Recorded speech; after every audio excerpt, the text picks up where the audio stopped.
آپ کھانوں کی جہاں تک بات کر رہے ہیں، میں جہاں جاتا ہوں اگر کوئی الگ الگ باتیں کر رہا ہوتا ہے کہ یہ کھانا حرام ہے وہ کھانا حرام ہے، تو ایک دن میں پک گیا. قرآن کے اندر دیکھا تو مجھے صرف یہی دکھا کہ صرف شاید پگ حرام ہے اور آلریڈی جو مرا ہوا جانور ہوتا ہے وہ حرام ہے. تو یہ جو باقی سارے ہوتے ہیں کہ مطلب یہ الگ قسم کے سی فوڈس جو ہوتے ہیں لوگ کہتے ہیں وہ حرام ہیں، بہت سارے جانور ہیں جو لوگ کہتے ہیں حرام ہے.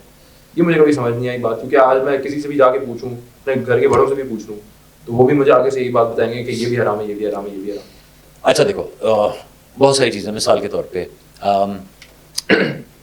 کچھ لوگ جو مائگریٹ کر کے ہندوستان سے پاکستان آئے، ٹھیک ہے نا. اب جب آپ ادھر سے آ رہے ہیں ایک خاص ایریا میں، وہاں پہ ایک خاص قسم کے، اگر آپ ساؤتھ انڈیا کی طرف سے آ رہے ہیں، ساؤتھ انڈیا کی طرف کھانا بالکل بدل جائے گا، کوکونٹ کا بہت زیادہ استعمال ہو جائے گا، چیزیں بدل جائیں گی. جو آج کل کے ہندوستان میں رہتا ہے ادھر آپ کو نظر آئے گا بیف ایٹر بہت کم ہوں گے وہاں پہ بیف آپ ذبح ہی نہیں کر سکتے. تو کلچرل اثرات ایک تو آ جاتے ہیں. لیکن جب ریلیجس بات کرتے ہیں تو پہلا ہمارے پاس جو سالڈ ترین چیزیں قرآن پاک کے اندر ڈیٹیلس آ گئی ہیں. کیا کیا چیزیں، جس طرح آپ نے بتایا سور کا گوشت حرام ہے، مردار چوٹ کھایا ہوا جانور، وہ ساری ڈیٹیل آپ کو مل جائے گی، ہم انشاءاللہ ڈسکس بھی کر لیں گے. لیکن اس کے علاوہ ایک ٹرم ہوتی ہے، آپ نے سنی ہوگی، مکروہ. ٹھیک ہے، مکروہ جو ہوتی ہے اٹس اے پرسنل تھنگ. مکروہ از اردو کا ایک ورڈ ہے، آپ نے شاید سنا بھی نہیں ہو، کراہیت. صحیح نا کہ ایک ہماری خالہ تھیں، وہ دیکھ کے کہتی ہے ارے بھائی شرمس کو، اس کو جو تمہارے پرانس ہوتے ہیں اس کو دیکھ کے کہ ارے سمندر کا کیڑا، بھائی ہمیں تو بہت کراہیت آتی ہے. ٹھیک ہے، اس طرح چند فشز ہوتی ہیں اس ٹائپ کی جو اسنیک لوکنگ ہوتی ہیں، تو وہ لوگ وہ نہیں کھاتے. تو یہ پہلا حکم آ گیا قرآن پاک سے. باقی ہمارے سامنے پوری نبی پاک صلی اللہ علیہ وسلم کی روایات موجود ہیں، احادیث موجود ہیں، اس سے بھی نکلے گا تو آپ اس سے کریں. لیکن دیکھیں سب سے امپورٹنٹ کیا ہے، آپ 5 بچے بیٹھے ہوئے ہیں یہاں پہ، ایک شیعہ، ایک سنی، ایک دیوبندی، بریلوی، آخانی.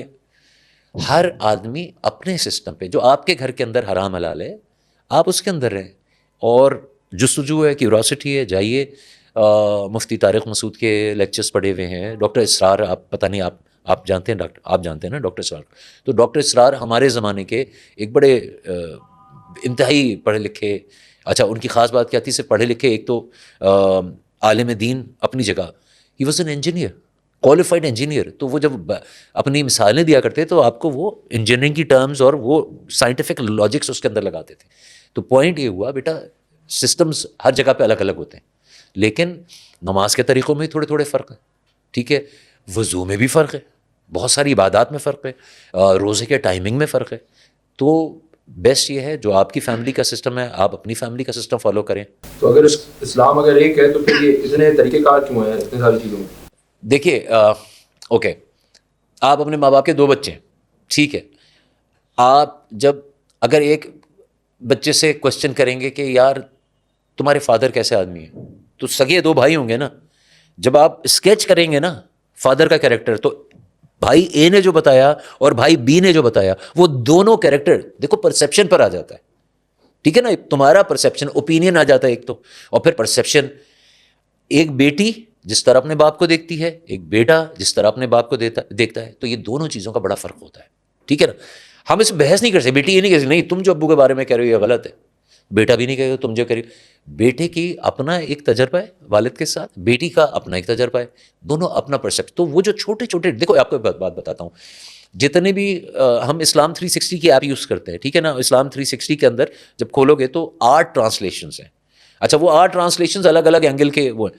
جب تم ان ٹرانسلیشنز کی ڈیٹیل دیکھو گے، جو لوگ کہتے ہیں اختلاف ہے، تمہیں پتہ ہے 99.99% اٹس آل دا سیم.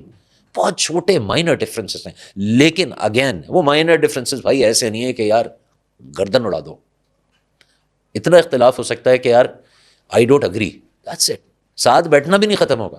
تو یہ تو یہ چند چیزیں جو میں ابھی آپ کو بتا رہا تھا وہ معاشرے کی طرف سے تھوپی ہوئی چیزیں یار، ان کو آپ ریجیکٹ کریں.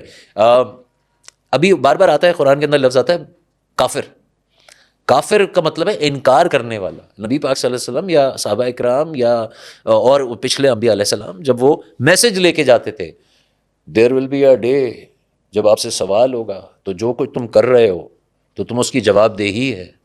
تو یہ جو میسج ہے نا بیسک، اس کو ریجیکٹ کرتے تھے لوگ کہ بھائی کوئی جواب دے، دس از دا ورلڈ، اسی کے اندر ہے، اس کو جنت، بھائی یہی اسی کو اپنی جنت بنا لو، یہی ہے سب کچھ، اور برا کرو گے تو یہی دوزخ ہے.